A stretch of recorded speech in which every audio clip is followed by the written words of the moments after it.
Algebra में पहला section algebra है। इसमें हमें एक चैप्टर पढ़ना है, कॉम्प्लेक्स नंबर। 10th में हमने पहला चैप्टर पढ़ा था रियल नंबर। 9th में पहला चैप्टर पढ़ा था नंबर सिस्टम। इस तरह से 8 का भी पहला चैप्टर नंबर ही था। तो 11th का हम जो सिलेबस स्टार्ट कर रहे हैं, इसका भी पहला चैप्टर कॉम्प्लेक्स नंबर को लेके चलते हैं। अब ये कॉम्प्लेक्स नंबर क्या होता है ये समझते। जैसे अगर कोई हमसे पूछे कि रूट अंडर 4 का वैल्यू क्या होगा, तो 4 का रूट क्या होगा? 4 का रूट निकालिएगा तो ये प्लस माइनस 2 होगा। दूसरी बात समझिए कि रूट निकाला कैसे गया। हम लोग सपोज कर लेते हैं let x is equal to root 4 होगा। अब इस रूट को हटाने के लिए सबसे अच्छा उपाय क्या होता है? ऑन स्क्वायरिंग बोथ साइड कर देना। ऑन स्क्वायरिंग बोथ, अगर हम ऑन स्क्वायरिंग बोथ साइड कर दें तो इस x का स्क्वायर हो जाएगा x स्क्वायर और रूट 4 का स्क्वायर हो जाएगा 4। यहां तक कोई दिक्कत है बताओ?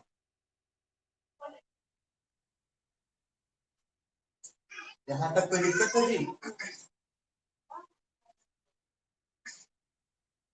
अब देखिए, अगर इस 4 को इस साइड ला दिया जाए तो इधर तो ये प्लस में, इस साइड आएगा तो ये प्लस से क्या बन जाएगा? माइनस बन जाएगा और इधर 0 हो जाएगा। अब हम इस 4 को 2 का स्क्वायर बोल सकते हैं और एक फॉर्मूला यहां हम लगा सकते हैं, ए स्क्वायर माइनस बी। एक बार इसको जोड़ देंगे और दूसरी बार इसको घटा देंगे। तो यहां अगर फॉर्मूला लगा रहे हैं तो ये x plus 2 into x minus 2 बराबर 0 हो गया।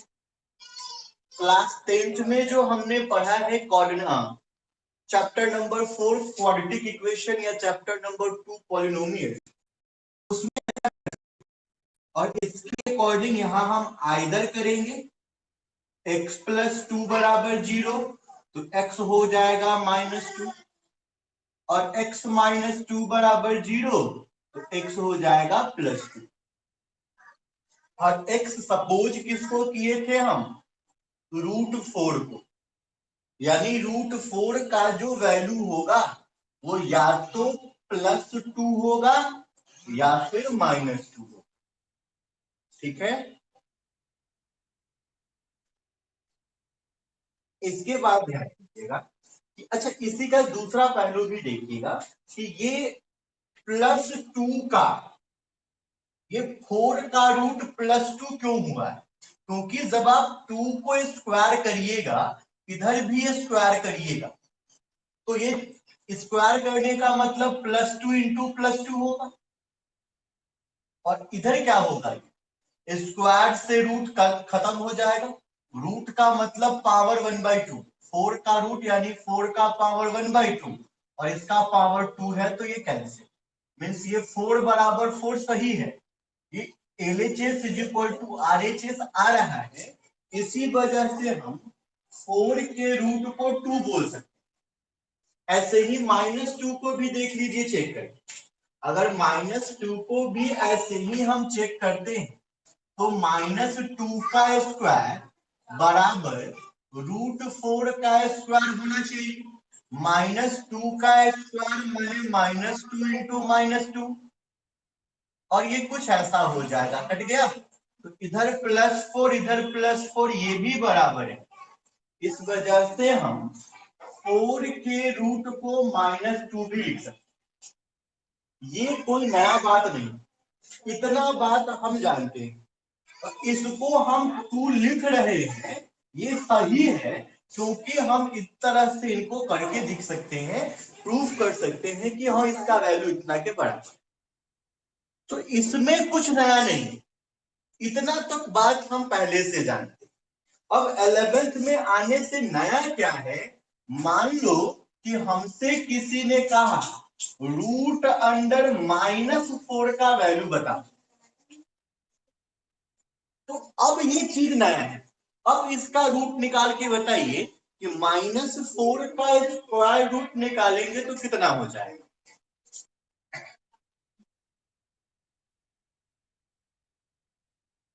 -4 का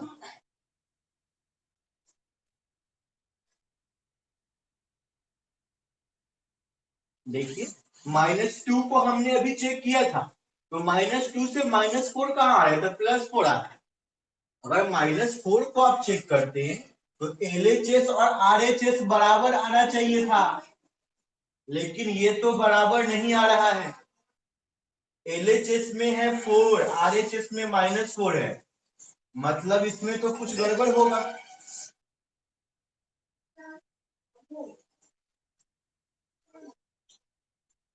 बात समझ में आया।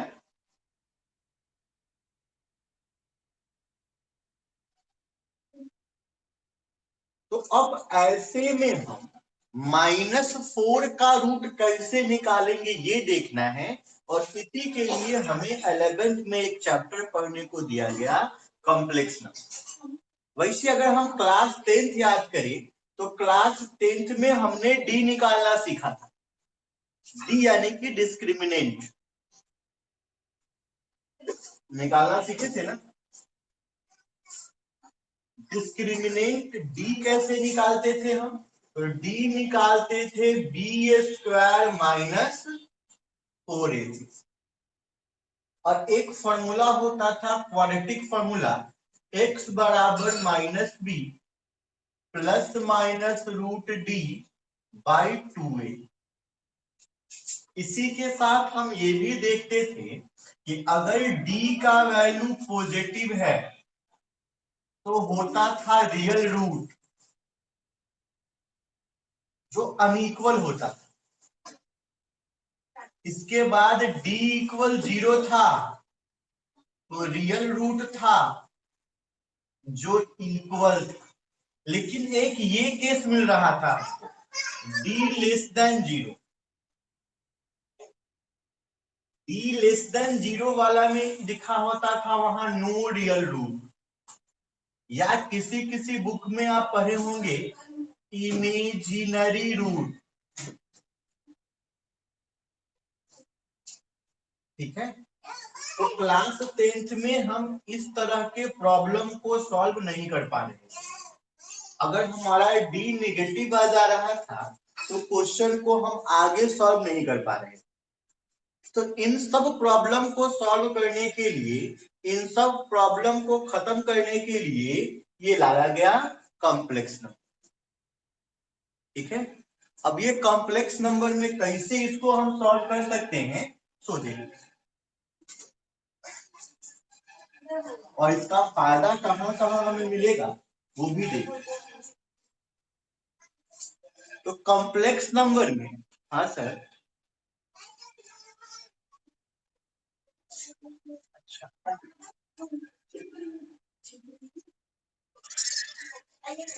नेटवर्क तो ठीक है, चलिए आवाज ठीक जाएगा। अच्छा, तो हम लोग ये बात करेंगे कि आखिर ये कॉम्प्लेक्स नंबर के मदद से हमारा जो प्रॉब्लम 10th में सॉल्व नहीं हो पा रहा था वो प्रॉब्लम सब कैसे सॉल्व हो पाएगा। तो यहाँ पे एक नए नंबर आयोटा के बारे में कहा गया कि एक नया नंबर आयोटा सोच लिया जाए। ये ग्रीक वर्ड है आयोटा, जिसका मतलब होता है नेगेटिव। तो आयोटा क्योंकि आई से शुरू होता है इसलिए एक सिंबल बनाया गया आई। जैसे पाई का वैल्यू होता है 22/7 या 3.14, वैसे ही एक नंबर आयोटा लाया गया और कहा गया कि आई स्क्वायर का वैल्यू होगा -1। ऐसे तो कोई ऐसा नंबर नहीं है जिस नंबर का स्क्वायर करिएगा तो माइनस आ जाएगा, लेकिन आयोटा एक ऐसा नंबर माना गया, ऐसा नंबर लाया गया जिसका स्क्वायर करने से -1 मिलेगा। अब इसी आयोटा से हमें इस क्वेश्चन को सॉल्व करने में सहूलियत मिलेगा। कैसे? सो देखिए, रूट -4 है तो इसी -4 को हम 4 इंटू -1 लिख सकते हैं। तो जब इसको लिखेंगे 4 इंटू -1 तो 4 का तो 4 रहेगा और -1 के बदले हम क्या लिख सकते हैं? Iota square. अब यहां से चलिएगा तो 4 का रूट +-2 और आई स्क्वायर का रूट आई, यानी -4 का रूट अगर हम निकालेंगे तो ये मिलेगा +-2y। देखकर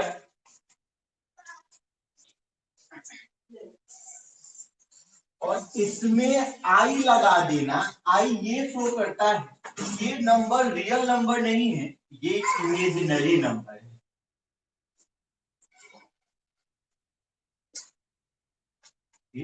यानी इमेजिनरी नंबर का डेफिनेशन क्या हो जाएगा?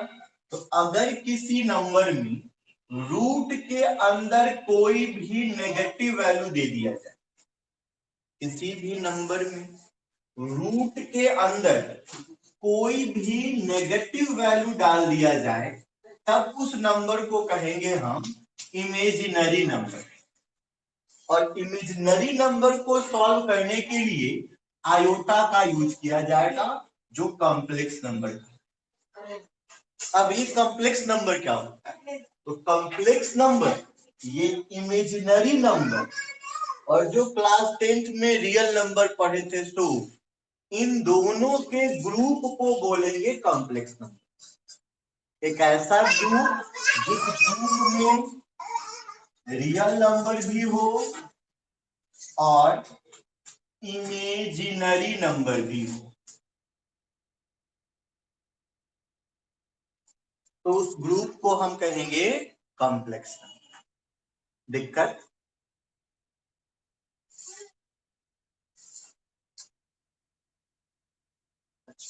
इसी तरह से अगर मान लीजिए कि हमें क्वेश्चन मिलता रूट अंडर -9 निकालने, तो हम निकाल सकते थे रूट -9 का वैल्यू।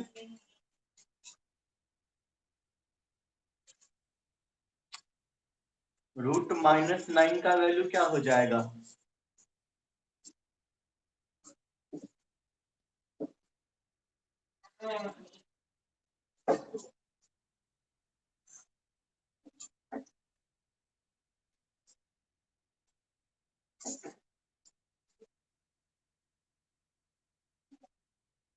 +-3। तो अब इसका मदद हम क्लास 10th वाले क्वेश्चन को सॉल्व करने में कैसे लेंगे? सोचिए, क्लास 10th में आइए, एक क्वेश्चन में दे रहा हूं, इस क्वेश्चन को फैक्टराइज करना है। x² -4x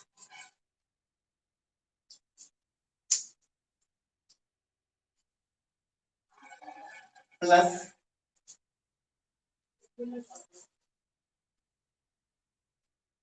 5, इस क्वेश्चन को फैक्टराइज करना है या इसको सॉल्व करके x का वैल्यू निकालना।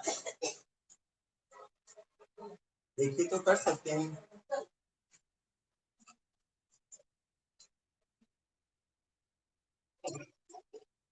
यहाँ हमने 10th में सीखा था, पहले डी निकालते हैं।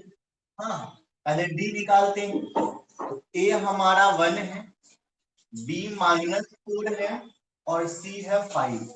डी निकालेंगे तो डी का फॉर्मूला b² -4ac, बी है -4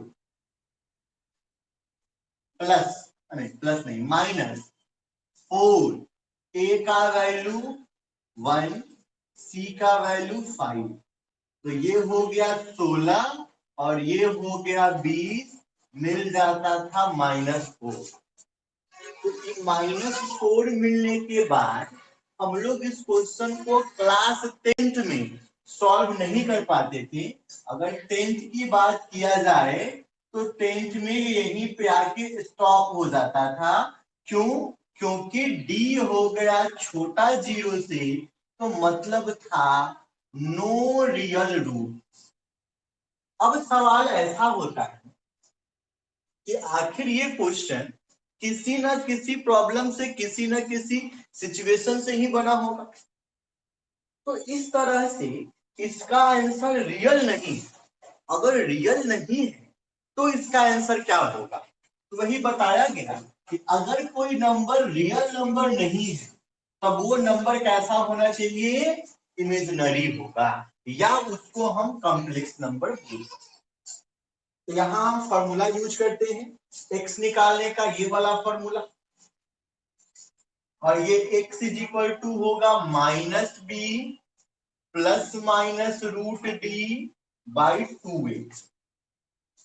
माइनस b का वैल्यू है पहले से -4, plus minus root under D का वैल्यू -4 बाई 2 इंटू ए का। अब इसको सॉल्व अगर किया जाए तो ये x is equal to minus minus +4 plus minus √4/2 होता है। और ये क्वेश्चन क्लास 10th में इसलिए सॉल्व नहीं हो रहा था क्योंकि क्लास 10th तक हम -4 का रूट क्या होता है ही नहीं जानते। लेकिन अब क्योंकि हमने कॉम्प्लेक्स नंबर देख लिया तो -4 का रूट हम निकाल सकते हैं। -4 का रूट क्या हो जाएगा?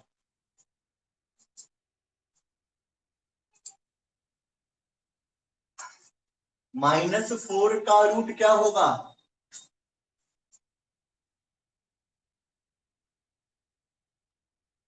हाँ, कितना आया? अच्छा,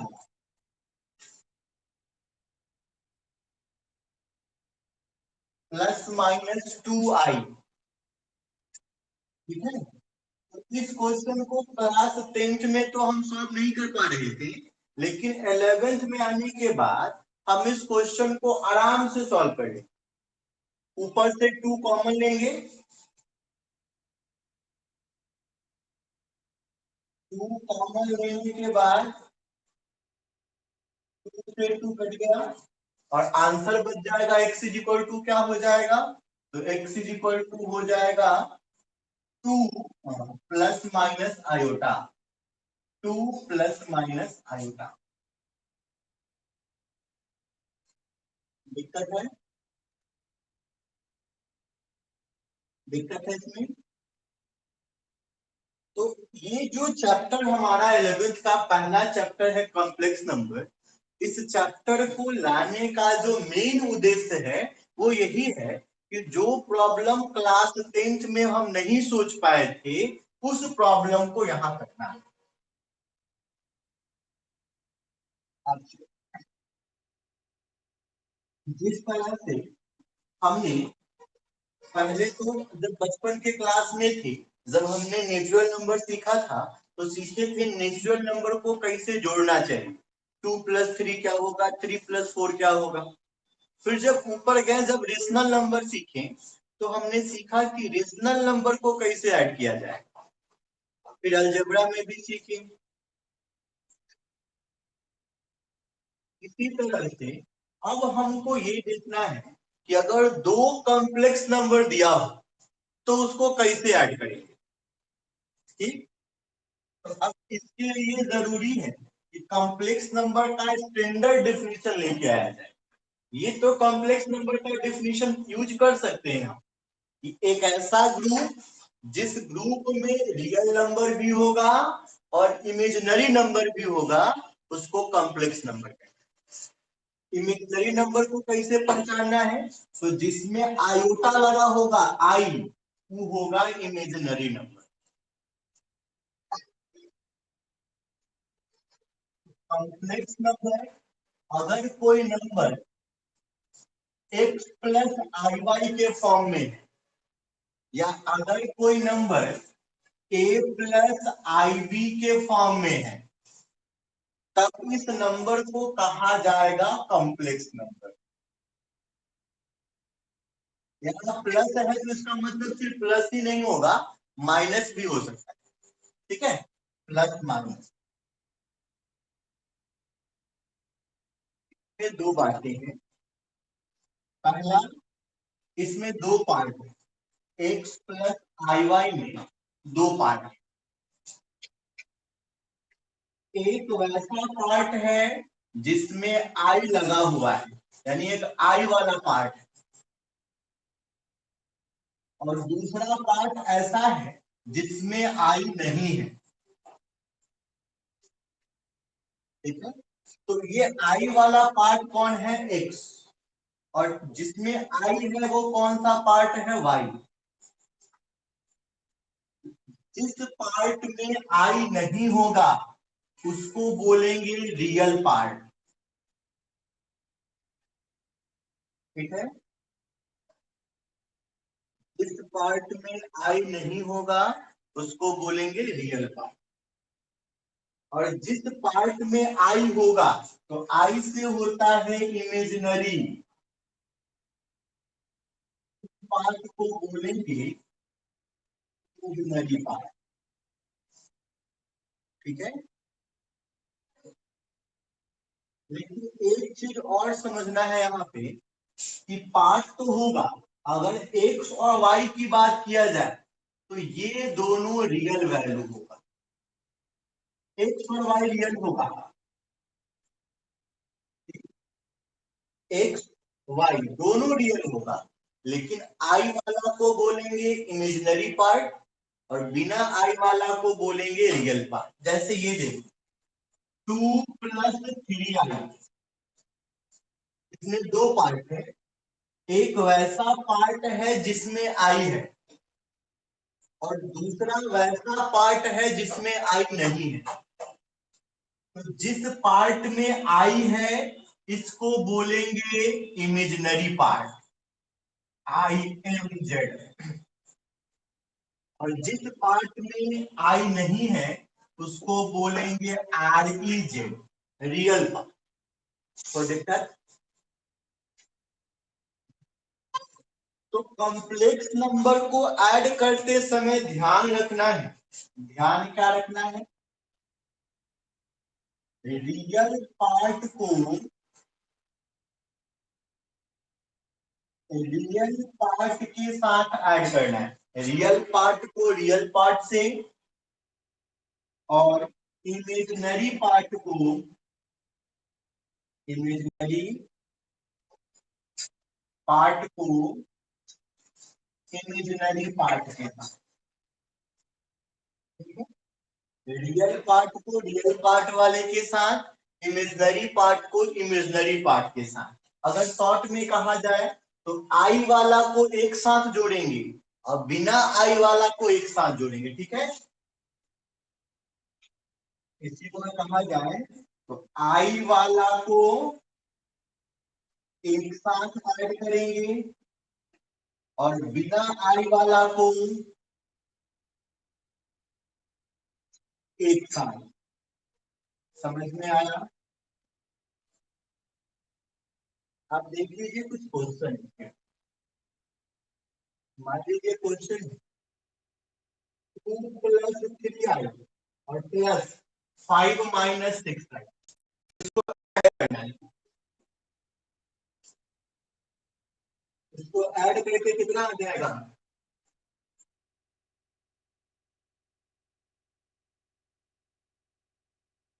7 + 9 नहीं होगा।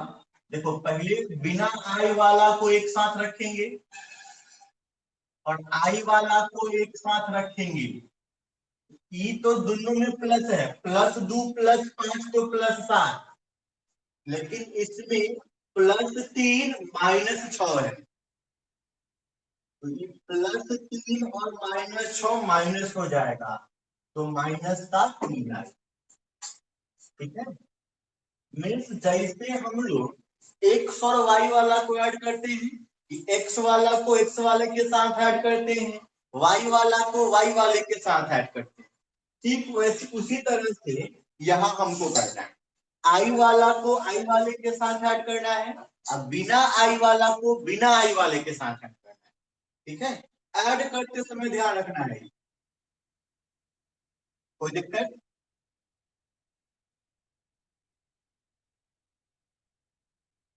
इसमें कोई दिक्कत?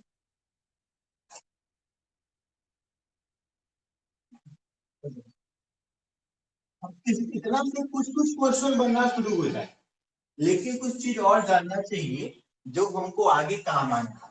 इसी चैप्टर में थोड़ा सा क्वेश्चन का लेवल बढ़ जाएगा, तो इतना से काम नहीं चलेगा। एक बहुत इंपॉर्टेंट टॉपिक पढ़ना होता है, power of iota. Power of iota यानी आई के पावर के लिए क्या क्या करना होगा। जैसे आई का पावर 1 होगा तो ये आई रहेगा, आई का पावर 2 होगा तो अभी हमने देखा -1। आई के पावर 2 का मान कितना है? -1। और आई के पावर 3 होगा तो आई का पावर 3 कहने का मतलब आई स्क्वायर गुने आई, यानी -i गुने आई, तो इसका मान होगा -i। और आई का पावर 4 होगा +1। ये चार गो चीज याद कर लीजिए। आई के पावर 1 तो आई का पावर 2 तो -1, आई का पावर 3 तो -i, और आई का पावर 4 तो +1। ठीक है, इसी तरह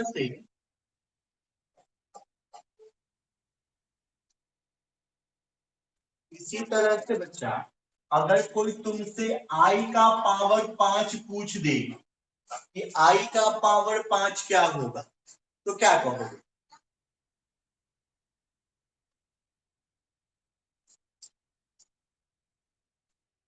आई का पावर 5 आई को, बिल्कुल ठीक है, आई का पावर 5 आई होगा। अगर पूछता आई का पावर 15 क्या होगा, अगर पूछता आई का पावर 115 क्या होगा, आई का पावर 1015 क्या होगा, इन सब तरह का प्रॉब्लम पूछता, तो क्या करते तो देखो।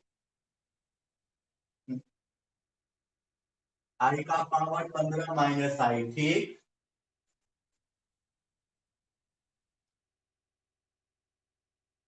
और आई का पावर 115।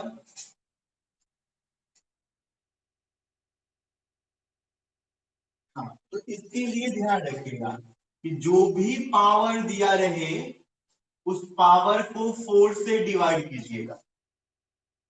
ठीक, अगर रिमाइंडर 1 मिला,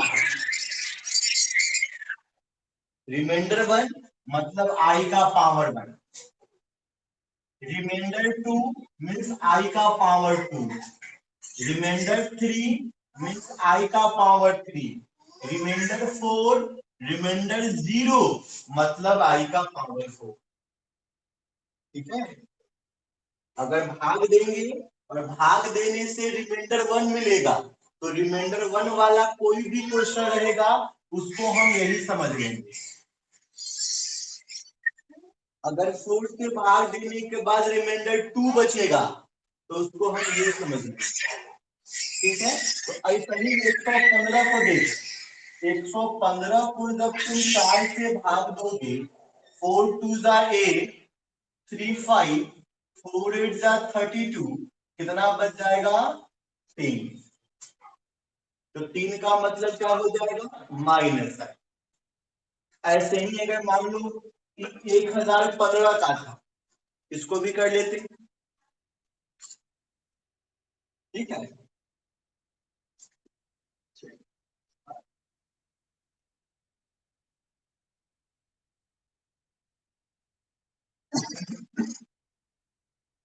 देखो ये क्वेश्चन बुक में पूछा जाता है कि आई का पावर 21 प्लस आई का पावर 22 प्लस आई का पावर 23 और प्लस आई का पावर 24 क्या होगा।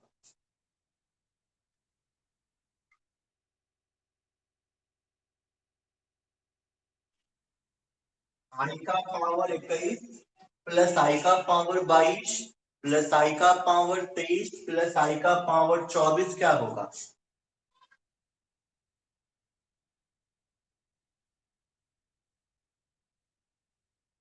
इसको सॉल्व कर दो। ये आई आएगा और ये -1, ये होगा -i और ये होगा +1। तो अब देखो सॉल्व कर लेते हैं। +i से -i कट गया, -1 से +1 कट गया, क्या बच गया। आया समझ में।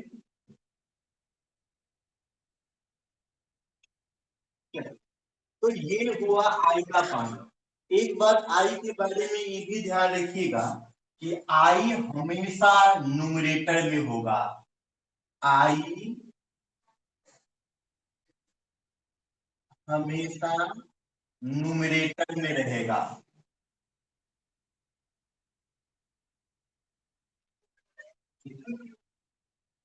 ध्यान रखना है कि आई क्या होगा, हमेशा न्यूमरेटर में होगा। आई कभी भी नीचे नहीं रहना चाहिए। किसी क्वेश्चन को अगर हम सॉल्व करें और सॉल्व करने के बाद नीचे आई मिल रहा है तो गड़बड़ है।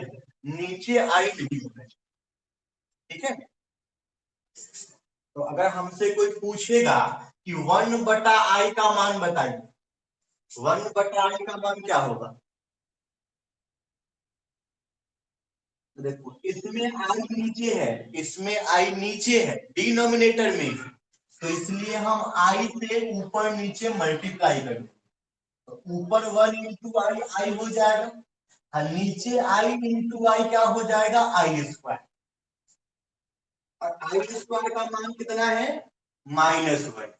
मीन्स ये क्या मिल गया हमको, i/-1 मतलब कितना हो गया, -i।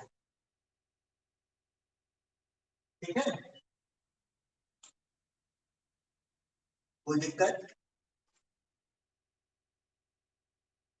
अगर मान लो कि हमको निकालने को दिया जाए 1/i⁻15, तो ये कितना होगा।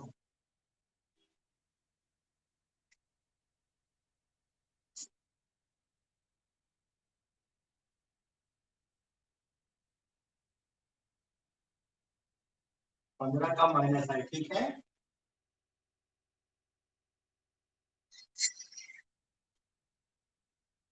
बिल्कुल ऊपर नीचे आई से गुणा कर दीजिए। ठीक है।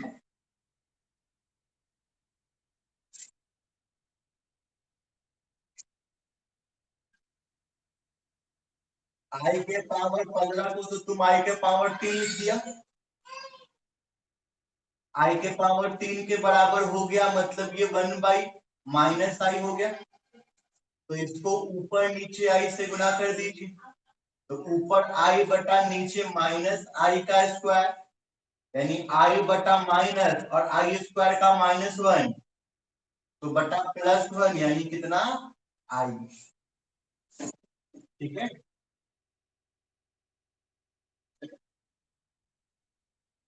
यहाँ तक कोई दिक्कत।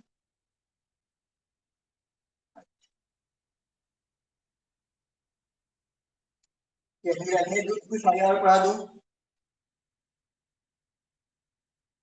हाँ बोलिए। अच्छा ठीक।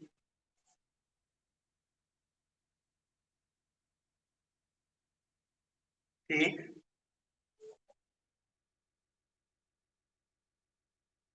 रेडियस 1/पाई। ठीक है। Radius of circle with area 1/पाई। ठीक।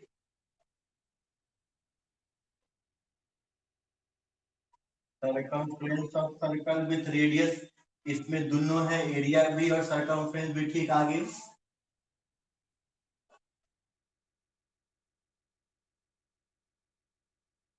अच्छा मतलब कि इसमें एरिया भी इसके साथ लाया है, सरकमफ्रेंस भी लाया है। आंसर होगा रेडियस ऑफ सर्कल अगर 1/पाई है तो सरकमफ्रेंस रेशनल होगा। कैसे होगा तो देखिए, सरकमफ्रेंस का फॉर्मूला क्या होता है, 2 पाई आर, 2 × पाई। आर का वैल्यू कितना है 1/पाई, पाई से पाई कट गया, सरकमफ्रेंस कितना बचा 2। 2 क्या है रेशनल नंबर है।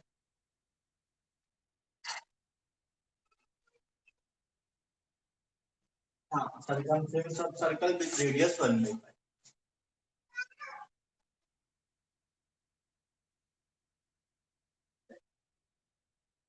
बोलिए,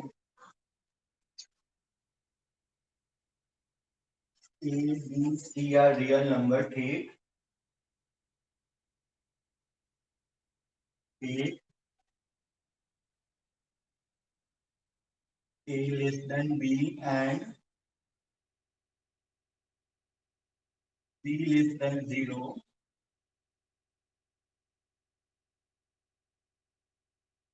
एक बोलिए, 1/c less than b/c।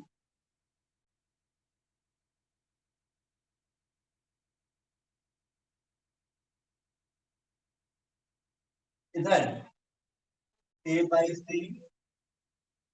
b/c।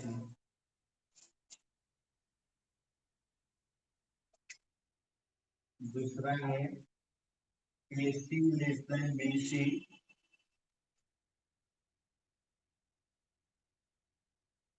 तीसरा है c/a ग्रेटर देन c/b।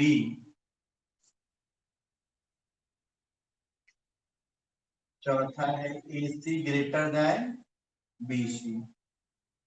बढ़िया।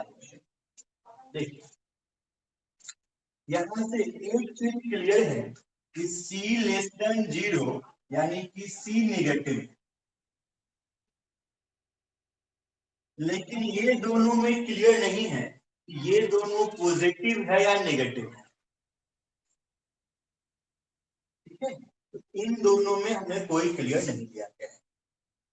एक बार चलते हैं, अब देखिए ये a ग्रेटर देन b है, ध्यान सोचिएगा a ग्रेटर देन b है।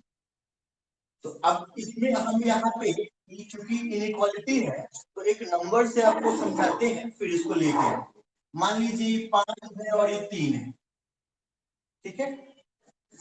तो अगर हम इस 5 को 2 से गुना कर दें, 3 को 2 से गुना कर दें, तब भी साइन वही रहेगा। 5 में अगर 2 से भाग दे दिया जाए, 3 में भी 2 से भाग दे दिया जाए, तब भी साइन वही रहेगा।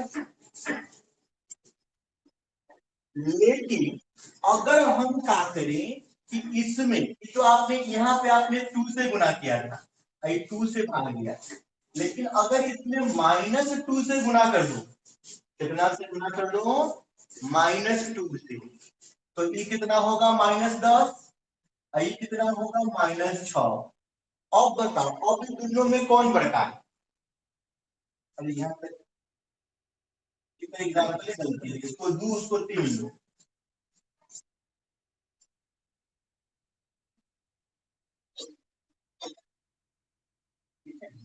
हाँ तो अगर हम इसमें -2 से गुणा करते तो ये -4 होता और ये -6 होता। अब देखो ये -4 में या -6 में बड़ा कौन है छोटा कौन है, मतलब अब ध्यान दो यहाँ पे कि ई वाला साइन बदल गया। मीन्स ये कि अगर हम नेगेटिव नंबर से मल्टीप्लाई चाहे डिवाइड करेंगे तो ये इनइक्वालिटी जो होगा बदल जाएगा। मीन्स जो ऐसा वाला सिंबल होगा तो ऐसा बन जाएगा और इधर वाला सिंबल जो होगा तो ये बन जाएगा। तो चलिए यहाँ देखिए सी नेगेटिव है, और जब नेगेटिव से बाहर देंगे तो ए बी का साइन बदलना चाहिए था, ये ऐसे होना चाहिए था, तो ई ऑप्शन गलत है, नहीं हो सकता है। ठीक है, समझ में आया कि नहीं? बालक समझ में आया?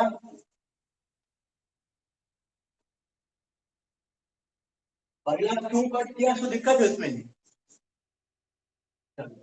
अब दूसरा दूसरा देखो, अब फिर देखो ऐसा नहीं है, अस्सी नेगेटिव हमारा है, तो जब नेगेटिव से गुना करेंगे तो साइन बदल जाएगा, जो पहले बड़ा था तो अब छोटा होना चाहिए, लेकिन इसका भी साइन देखो नहीं बदला है, जैसा था वैसा ही है, ये भी गलत हो गया। ठीक है, अब ई देखो, इसमें इसमें ई उल्टा कर दिया है, तो ई ऑप्शन को अभी सोचते हैं बाद, पहले इसको सोच दीजिए। इसमें क्या किया है, सी से कर रहा है, तो साइन बदलना चाहिए। देखिए पहले कारी इधर है, इधर मारे मुंह, अब देख लीजिए भी घूम गया है, मीन सही आंसर यही है।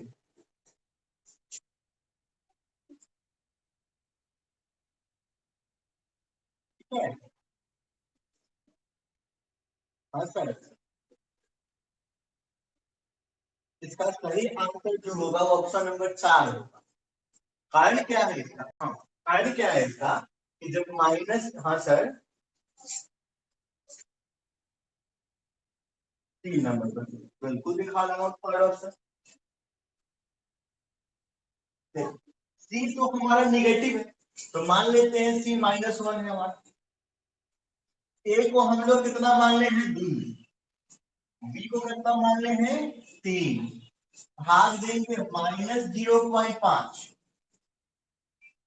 तो इसको 30 मान लो ना, इसको 30 मान लेते हैं तो कट जाएगा आसानी से, 30 होगा तो भाग दोगे तो -15, और ये -10, देख लो दोनों में कौन बड़ा है,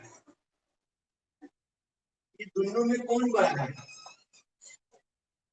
तो साइन इधर होना चाहिए, लेकिन इसमें साइन कहाँ दिया है, इसमें तो इस 15 की तरफ दिया है, तो इसलिए ये भी गलती है। ठीक है, वैसे ये भी 11th में पढ़ना है, ये इसी का दूसरा चैप्टर है, इसी के बाद पढ़ना चैप्टर है लीनियर इनइक्वालिटी, इसमें यही सब पढ़ना है।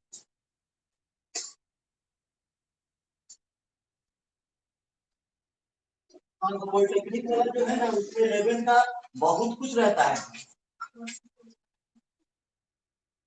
11 का उसमें आपको ये पढ़ना होगा, आप ये पढ़ना होगा, उसके बाद आपको बता दें लॉग पढ़ना होगा,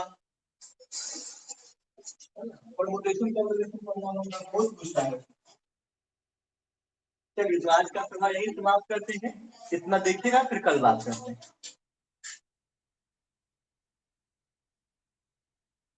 को कुल मिला के 20 से 22 चैप्टर पढ़ना है, ठीक है? इस 20-22 चैप्टर में हम लोग कुछ सेक्शन के ऊपर, मैथ के कुछ सेक्शन के बारे में बात करेंगे,